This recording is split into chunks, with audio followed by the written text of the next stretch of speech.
नमस्कार दोस्तों, मेरा नाम है शिवम और आप देख रहे हैं जेएनवी पाठशाला। मैं एक जवाहर नवोदय विद्यालय का स्टूडेंट हूँ और इस वीडियो में हम डिस्कस करेंगे क्लास 6 के रीजनिंग के बारे में। रीजनिंग के 5 चैप्टर को हम पढ़ेंगे और जो आप ये स्क्रीन पे देख रहे हैं या ये क्लास 6 2020 का क्वेश्चन पेपर है। तो इसी क्वेश्चन पेपर के 5 कैटेगरी के रीजनिंग को आज हम पढ़ेंगे, इस वीडियो में डिस्कस करेंगे। आगे तो आप देखते रहिए, मैं आपको स्टेप बाय स्टेप सब चीज़ें समझाऊंगा।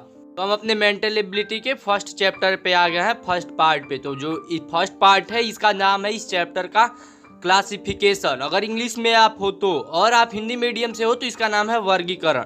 और इसमें बताया गया है कि 3 फिगर सिमिलर वे में है और एक जो है वो डिफरेंट है, उसी को हमें चुनना है। 4 क्वेश्चन दिया हुआ है और इन्हीं चारों को हमें सॉल्व करना है। तो आप आराम से क्वेश्चन नंबर 1 को देखो, मैं आपको आगे वीडियो में समझा रहा हूँ कि इसको कैसे कैसे सॉल्व करना है। आपको टिप्स और ट्रिक भी दूंगा। क्योंकि क्वेश्चन नंबर जो है इसमें ए बी सी और डी 4 ऑप्शन दिया हुआ है। तो सबसे पहले तो आप चारों ध्यान से देखो कि कौन मतलब कैसा कैसा है। जब आप चारों एक एक बार देखोगे तो आपको खुद ही लगने लगेगा कि हाँ ये तो ऐसे ही मतलब अलग लग रहा है। तो अगर आप चारों को देखो तो ऐसे ही आपको यहाँ पे दिख जाएगा कि जो ऑप्शन ए है ये डिफरेंट है, क्योंकि इसमें ये जो लाइनिंग किया गया है ये इनर पार्ट में कर दिया गया है और बाकी जो बी सी और डी में है इसमें बाहर की तरफ किया गया है। तो ये तो बहुत इजी था। तो ऐसे ऐसे इजी क्वेश्चंस तो आप सॉल्व कर लोगे, लेकिन जो हार्ड होगा उसका क्या। तो इसके लिए मैं आपको और भी आगे कई सारी टिप्स और ट्रिक्स बताऊंगा। अब आता है क्वेश्चन नंबर 2 पे। अब जब क्वेश्चन नंबर 2 है तो इसमें भी आप पहले ऑप्शंस को देखो, ए बी और सी को एकदम ध्यान से देखो और देखो कि इसमें क्या क्या दिया हुआ है। इसमें अल्फाबेट लिखा हुआ है, यानी इंग्लिश के कुछ अक्षर दिए हुए हैं, तो उन सभी को आप पढ़ो। तो पहले में आप देखोगे के लिखा है आई और टी, बी में टी आई के और सी में आई टी के और डी जो है आई के सी। जबकि आप देखोगे कि जो ए है, बी है और सी है, इन तीनों में जो है के टी और आई ये कॉमन वर्ड है। और जबकि ऑप्शन डी है, इसमें जब जो टी है इसके जगह पे सी कर दिया है, तो हमारा जो होगा ऑप्शन डी जो होगा वो सही हो जाएगा।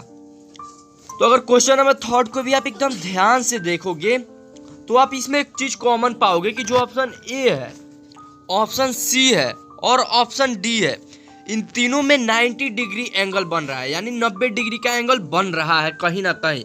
और जबकि ऑप्शन बी जो बचा है इसमें आप देखोगे कि यहाँ पे एक एंगल बन रहा है जो 90 डिग्री नहीं है। यानी आप इससे एकदम आसानी से इसको आप बता सकते हो कि यही आपका सही आंसर होगा। तो जो हमारे क्वेश्चन नंबर 4 है इसको भी अगर आप एकदम ध्यान से देखो तो आपको ऐसे ही दिखेगा कि ऑप्शन ए बी और सी जो है ये तीनों मतलब इसका जो ये सर्किल से जुड़ा हुआ ये जो लाइनिंग है ये बाहर के तरफ है, और जबकि ऑप्शन डी में अंदर की तरफ दिया हुआ है। तो इसी के कारण जो हमारा ऑप्शन डी है वो सही हो जाएगा। खैर, क्लासिफिकेशन का जो भी क्वेश्चन आता है एग्जाम में वो काफ़ी इजी आता है, तो क्लासिफिकेशन को लेकर के आप ज़्यादा घबराओ नहीं, ये तो इजी है। लेकिन हाँ, कुछ ऐसे चैप्टर्स हैं जैसे सीरीज हो गया और ये जो हिडन आकृति होता है, यानी आकृति छुपी आकृति, ये सब कुछ हार्ड चैप्टर्स हैं, तो इसको भी मैं आपको कवर करा दूंगा, आप चिंता ना करो। अब हमारा जो क्वेश्चन है वो है सेम फिगर एग्जैक्टली।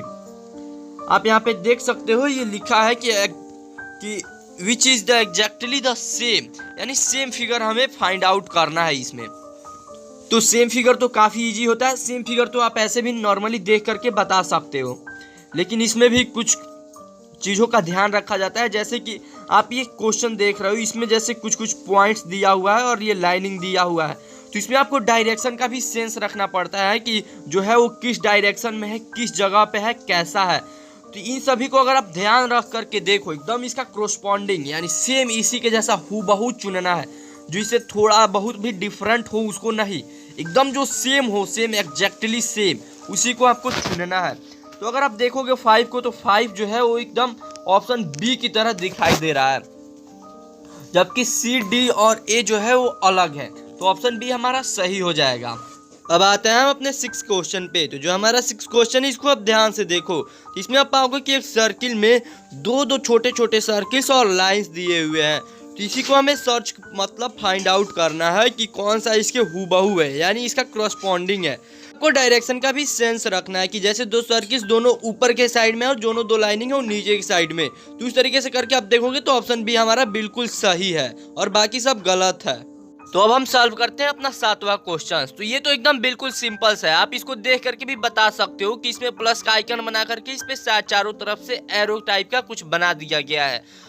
तो आप तो ये देख करके बता सकते हो, लेकिन इसमें भी छोटी छोटी चीजों का आपका ध्यान रखना है आपको। जैसे कि आप ऑप्शन ए को ही देखो, इसमें देखो कितना मतलब आपको बेवकूफ बनाया जा रहा है यहाँ पे। जैसे 3 तो ऊपर का सही है, लेकिन नीचे की तरफ से ऐसे एरो टाइप का ऐसे ऐसे लाइनिंग दोनों तरफ खींच दिया गया है।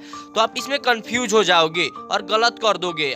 तो आप इसके झांसे में ना आए और आप अपना देखते जाए, जो जो गलत है इसको मतलब इसको गलत काटते जाए और देखिए कौन सा सही है। जो सही है उसको सही कर दें। बात है अपने क्वेश्चन नंबर 8वें पे। तो इसमें आप डायगोनल्स काउंट कर लो, क्योंकि ये थोड़ा कॉम्प्लिकेटेड फिगर है। मतलब आप इसके विकर्ण गिन लो पेंटागन के, पंचभुज के, और देखो कि कौन सा ऑप्शन मैच कर रहा है इसे। तो आप देखोगे कि ऑप्शन ए जो है, सी है और डी है, ये गलत है। जबकि ऑप्शन जो बी हमारा है वो एकदम मतलब करेक्ट दिखाई दे रहा है। लेकिन आप इन सभी को और भी जितने बाकी ऑप्शन है इन सभी को भी एक के बाद ध्यान से देख लो। इस तरीके से हमारा ऑप्शन बी सही हो जाएगा। बातें हम पार्ट 3 पे। जो हमारा पार्ट 3 है वो है आकृति पूर्ति, और आप इंग्लिश मीडियम से है तो है कॉम्प्लिकेशन ऑफ फिगर। तो इसी को हमको सॉल्व करना है। इसमें आपको एक बात का ध्यान रखना है कि इसमें आपको डायरेक्शन बिल्कुल ही चेंज नहीं करना है। इसमें साफ साफ बोल्ड अक्षरों में लिखा है कि विदाउट चेंजिंग द डायरेक्शन, यानी आपको डायरेक्शन का एकदम बिल्कुल एकदम सटीकता से ध्यान रखना है। आपको डायरेक्शन का सेंस होना चाहिए इसको सॉल्व करते समय एकदम अच्छे से। तो अब हम क्वेश्चन को सॉल्व करते हैं। तो जो हमारा 9th क्वेश्चन है, इसके लिए मैं आपको एक एकदम खतरनाक प्रो टिप देना चाहता हूं आकृति पूर्ति कॉम्प्लिकेशन ऑफ फिगर के लिए। इसमें आप जो देख रहे हो ये जो दोनों फिगर है जो पहले से फिलअप किया हुआ है, इसके जो अपोजिट डायरेक्शन में है, यानी इसके जस्ट ऊपर के साइड में, उसको मतलब बिल्कुल वो देखो आप उसी के जैसा है। तो यानी जो आपका ये फिगर है जो यहाँ पे भरना है हमें, वो भी बिल्कुल उसी के जैसा होगा। इसलिए हमें इन दोनों फिगर को एक प्रकार से ब्लर कर लेना है, हमें इसको देखना ही नहीं। और जो ये फिगर एक बचा हुआ है इसी को ढूंढना है हमें इन चारों में से कि कौन सा है जो बिल्कुल यहाँ पे सटीक बैठेगा।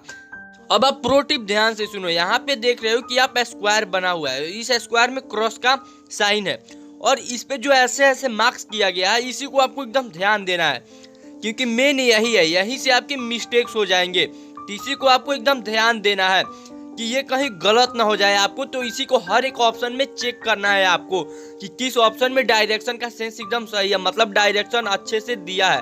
तो अब देखोगे कि ऑप्शन बी में चारों तरफ मिल जा रहा है, यानी ऑप्शन बी हमारा सही हो जाएगा। बात है क्वेश्चन नंबर 10वां पे। इसको भी हमको वैसे ही सॉल्व करना है क्वेश्चन नंबर 9 की तरह। इन दोनों को ब्लर कर देना है, यानी इसको हमको नहीं देखना है। और जो ये 10वां है बिल्कुल इसी की तरह हमें इसके अपोजिट जो यहाँ पे हमें सेलेक्ट चाहिए, सेलेक्ट करने के लिए उसी की तरह हमें इन चारों में से ढूंढना है। लेकिन एक बात को एकदम आपको ध्यान रखना है प्रो टिप, कि इसी को तरह तो चाहिए लेकिन हमें डायरेक्शन का सेंस रखना है, यानी बिल्कुल इसको ला करके यहाँ पे मिरर की तरह आपको यहाँ पे चिपका देना है। तो आपका जो भी आंसर आएगा वो बिल्कुल मिल जाएगा। तो आप ऑप्शंस में से देखो जो जो नहीं है, जैसे सब में 90 डिग्री बना है तो जिसमें जिसमें 90 डिग्री नहीं बना है उसको आप गलत कर दो।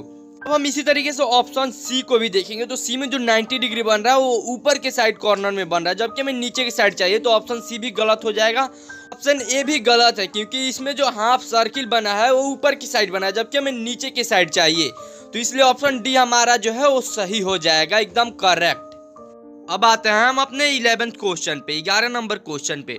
तो आप इसमें आप देखोगे कि जो ये वाला है और ये जो नीचे के साइड का, या ये तीनों का तीनों एकदम मतलब हूबहू सब का सब एक ही फिगर है। तो इससे आपको ऐसे ही देख करके अंदाजा लग जाएगा कि जो ये डी ऑप्शन होगा वो आपका बिल्कुल सही होगा। नेक्स्ट क्वेश्चन भी हमारा बिल्कुल 11th की तरह ही है। इसमें भी आप देखोगे कि ये जो है ये बिल्कुल एग्जैक्टली इसके सेम है, यानी जो यहाँ पे होगा उसका भी एग्जैक्टली यहीं पे सेम होगा, मतलब बिल्कुल इसी के जैसा। तो अब इसी के जैसा हमें चुनना है, लेकिन एक बात का हमें ध्यान रखना है, वो भी डायरेक्शन का सेंस, कि जो डायरेक्शन इसका होना चाहिए वो बिल्कुल मतलब इसको पलट करके एक प्रकार से लाना है। तो आप इसको सीधा लाओ या उल्टा, ये एक ही बात होगा। तो अब इसके जैसा बिल्कुल कौन लग रहा है? तो यहाँ पे आप देखोगे कि ऑप्शन सी और डी ये बिल्कुल नहीं है, ये दोनों गलत हो गया। अब हमारे पास ऑप्शन ए और बी है। तो ऑप्शन आप बी देखोगे कि ऑप्शन इसके जैसा है, तो इसलिए ऑप्शन बी तो होगा नहीं। अब हमारे पास बचा एक ऑप्शन ए। तो ऑप्शन ए हमारा बिल्कुल सही हो जाएगा, क्योंकि ऑप्शन ए इसके जैसा बिल्कुल मिल भी रहा है, एकदम सटीक है, और ये यहाँ पे आ भी जाएगा, इसलिए ऑप्शन ए यहाँ पे हो जाएगा सही। हम सॉल्व करते हैं पार्ट 4। यानी मतलब चौथे कैटेगरी का क्वेश्चन। तो ये हमारा क्वेश्चन है सीरीज का, यानी एक श्रृंखला में ये दिया हुआ है। तो इसी को हमको ध्यान रखना है कि किस तरीके से ये चल रहा है, ये हमें इसको फाइंड आउट करना है कि ये क्लॉकवाइज चल रहा है या एंटी क्लॉकवाइज, या मतलब इसमें क्या क्या इंक्रीज हो रहा है या क्या क्या डिक्रीज हो रहा है, इसमें ऐसा कुछ होता है। तो इन्हीं सभी चीज़ों को हमको देखना है। कई बार किसी में कोई साइड नई ऐड कर दिया जाता है, या किसी में कोई साइड खत्म कर दिया जाता है, मतलब गायब हो जाता है। तो इन्हीं सभी चीज़ों को हमको देखना है। तो हम अपना क्वेश्चन देखते हैं, क्वेश्चन नंबर 13 से शुरू करते हैं। तो अब क्वेश्चन नंबर 13 में आप देखोगे कि पहले स्टेप में क्या है कि एक सर्किल दिया है, और दूसरे स्टेप में क्या हो रहा है कि सर्किल जो है जो सर्किल है वो ऊपर चला जा रहा है, उसके नीचे एक्स आ जा रहा है। और तीसरे स्टेप में क्या हो रहा है, बिल्कुल वैसे, मतलब कि सर्किल जो है ऊपर चला जा रहा है, उसके नीचे जो है एक्स आ जा रहा है, फिर उसके नीचे सर्किल आ जा रहा है। तो अब चौथे स्टेप में क्या होगा, इस बात को आपको फाइंड आउट करनी है। तो चौथे स्टेप में क्या होगा, बना भी सकते हो। अब चौथे स्टेप में होगा, पहले तो सर्किल होगा, फिर एक्स होगा, फिर हमारा 0 होगा, और फिर एक्स होगा। तो इस तरीके से अब जो भी फिगर ऐसा बन रहा है वही हमारा आंसर हो जाएगा। तो आप तो पहले तो चाहो तो ये 3 देख सकते हो कि किसमें लाइन वाइज मिल रहा है। तो आप देखोगे ये गलत हो जाएगा, ये भी हमारा रॉन्ग है। और उसके बाद से आप देखोगे कि इसमें 5 दिया हुआ है, ये भी रॉन्ग है। तो ये तो इजी है, इसमें ऐसे ही हमारा पता चल गया कि ये राइट है। अब आते हैं हम अपने 14 नंबर क्वेश्चन पे। तो हमारा 14 नंबर क्वेश्चन में आप देखोगे कि जो ये फिगर है ये यहाँ पे जाकर के उल्टा हो जा रहा है। उल्टा होते समय ये जो ऐसे बना करके इसके ऊपर जो सर्किल दिया हुआ है इसमें कुछ चेंजेस नहीं है, ये बिल्कुल वैसा ही है। लेकिन ये जो एक्स बना हुआ है, ये जो क्रॉस का साइन है, यहाँ पे डबल हो जा रहा है। ये दूसरा स्टेप है। लेकिन अब हम चलते हैं तीसरे स्टेप पे। तो तीसरे स्टेप में देखोगे कि आप ये फिर से उल्टा हो रहा है, और उल्टा होते समय इस सर्किल में फिर से कोई चेंजेस नहीं है। लेकिन चेंजेस क्या हो रहा है, ये जो क्रॉस का सिंबल है यहाँ पे 2 था और यहाँ पे 3 हो जा रहा है। तो आपको ये तो समझ में आ गया, यहाँ पे 1, यहाँ पे 2, यहाँ पे 3, तो यहाँ पे कितना होगा, 4। और एक चीज को और आपको ध्यान रखना है, जैसे यहाँ पे ये आते समय ये अपना डायरेक्शन चेंज करके इसके जैसा हो जाएगा, यानी 2 के जैसा ये हो जाएगा। तो अब आप ढूंढो कि किसमें 4x है और ये 2 के जैसा, इसके जैसा है। तो आप इसे ऐसा करके देखोगे तो आप पाओगे कि ऑप्शन सी है। अब आते हैं हम अपने क्वेश्चन नंबर 15 पे। तो क्वेश्चन नंबर 15 को सॉल्व करने के लिए मैं आपको एक सुपर प्रो टिप देता हूँ। तो इसमें यह है कि ये जो फर्स्ट स्टेप है ये तीसरे स्टेप से डायरेक्ट लिंक है। आप यहाँ पे एकदम आसानी से देख सकते हो, जैसे यहाँ पे ये एरो का सिंबल है, तो यहाँ से हटा करके सीधे इसके लास्ट में यहाँ पे कर दिया जा रहा है। तो बिल्कुल ऐसे ही ये जो सेकंड है ये फोर्थ से लिंक्ड होगा, यानी यहाँ पे जो एरो है वो यहाँ पे कर दिया जाएगा, यानी एन बनाकर, यानी उल्टा एन बना करके और इस पे एरो का सिंबल ला दिया जाएगा, वही हमारा करेक्ट आंसर हो जाएगा। तो इसके अनुसार अगर हम देखें तो हमारा ऑप्शन बी सही हो जाएगा। अब आते हैं हम अपने 16 नंबर क्वेश्चन पे। मैंने आपको पहले ही बताया था कि सीरीज थोड़ा सा हार्ड है, तो आप मैंने आपको पहले ही बताया था कि सीरीज थोड़ा सा हार्ड है, लेकिन आप ज़्यादा चिंता ना करो, मैं इसको आपको समझा दूंगा आसानी से। अब ये 16 नंबर क्वेश्चन थोड़ा कॉम्प्लिकेटेड है, तो इसको हमको सॉल्व करना है। तो आपको पहले मतलब इसमें एक एक का डायरेक्शन आपको देखना है। इसमें 4 फिगर्स दिया है, पहले हम ट्रायंगल का देखते हैं। तो जो ट्रायंगल है यानी त्रिभुज है, इसको देखोगे कि आप नेक्स्ट स्टेप में क्या है कि अपना डायरेक्शन चेंज कर दिया है, और ये घूम करके, जैसे पहले ऐसे था तो ये घूम करके ऐसे हो गया है, और उसके अगले स्टेप में ये फिर से अपना डायरेक्शन चेंज करके यहाँ पे आ गया है, और ये फिर से अपना डायरेक्शन चेंज कर दिया है। तो यहाँ पे भी हम प्रो टिप लगाएंगे और देखेंगे, जैसे यहाँ पे भी हम अपना प्रो टिप लगाएंगे, 1 से 3rd का रिलेशन और 2 से 4th का। तो अब देखो आप कितने आसानी से इसको सॉल्व कर दोगे। अब यहाँ पे जो यहाँ पे जो ट्रायंगल है, आप देखोगे कि यहाँ पे सीधा है, और यही ट्रायंगल बिल्कुल यहाँ पे आकर के 3rd स्टेप में उल्टा हो जा रहा है, यानी ये यहाँ से यहाँ आकर के उल्टा हो जा रहा है, क्रॉस आकर के ये उल्टा हो जा रहा है। और ऐसे ही आप देखोगे, यानी तो यहाँ पे जो ट्रायंगल है वो 4th स्टेप में कहाँ पे आ जाएगा, यहाँ पे, और ये आकर के ये भी उल्टा हो जाएगा, यानी ये ऐसे हो जाएगा। तो आप ऐसे ढूंढो अब ऑप्शंस में कि किस किस ट्रायंगल में दिया है। तो आप ढूंढोगे तो देखोगे ए में भी दिया है, बी में भी, सी में भी, लेकिन डी में नहीं दिया है, डी हमारा गलत हो गया। तो इस तरीके से डी एक हमारे पास गलत मिल गया। अब हम आते हैं हम अपने फिर से दूसरे पे। अब यहाँ पे हम लाइनिंग को देखते हैं। तो अब ये जो एरो का निशान है इसको देखेंगे तो इसको भी हम सीधे थर्ड से लिंक करते हैं। तो यहाँ पे भी आप थर्ड में देखोगे कि ये यहाँ से यहाँ पे आ जा रहा है, अपने क्रॉस में आ जा रहा है। तो यहाँ से यहाँ पे ये आ रहा है तो आते समय ये अपना डायरेक्शन इधर से इधर हो जा रहा है। तो बिल्कुल ऐसे ही जो यहाँ पे है तो ये जब फोर्थ में जाएगा तो ये यहाँ से यहाँ पे चला जाएगा और यहाँ पे जाते समय ये नीचे से ऊपर की तरफ चला जाएगा। तो अब फिर से आप ढूंढो इन तीनों में, क्योंकि हमारे पास ये पहले से गलत है, तो आप इन तीनों में ढूंढो कि किसमें ये ऊपर के साइड ऐसे करके है और वो भी यहाँ पे। तो आप देखोगे कि ऑप्शन बी और सी में है, ऑप्शन ए भी हमारे पास गलत है। तो ऑप्शन ए और डी हमारे पास गलत आ गया। अब हमारे पास दो ही ऑप्शंस बचे हैं। तो फिर अब हम देखेंगे सर्किल को। तो अब देखोगे कि सर्किल में एकदम आसान है, मतलब इसमें कोई चेंजेस नहीं होगा। ये सर्किल पहले स्टेप में यहाँ पे है और थर्ड स्टेप में आप देखोगे कि यहाँ से ये अपने क्रॉस में चला जा रहा है यहाँ पे। तो बिल्कुल ऐसे ये यहाँ पे है सर्किल हमारे में सेकेंड स्टेप में, तो थर्ड स्टेप में यहाँ पे चला जाएगा यानी यहाँ पे। तो थर्ड स्टेप में आप देखोगे तो इन दोनों में ही सर्किल यहाँ पे है, तो इसलिए ये अभी दोनों अभी तक डाउट में है। अब हम अपने चलते हैं लास्ट फिगर पे, आयत पे यानी रेक्टेंगल पे। तो रेक्टेंगल जब हम चेक करेंगे तो आप सीधे यहाँ से थर्ड से लिंक करो। तो यहाँ से आप देखोगे कि रेक्टेंगल यहाँ से यहाँ चला जा रहा है हूबहू, मतलब यहाँ से यहाँ पे रेक्टेंगल आ जा रहा है बिल्कुल। तो सेम ऐसे ही यहाँ पे जो रेक्टेंगल है सेकेंड से फोर्थ में, वो भी ऐसे जो है ये बिल्कुल यहाँ से नीचे की तरफ आ जाएगा यानी यहाँ पे आ जाएगा और वैसे के वैसे।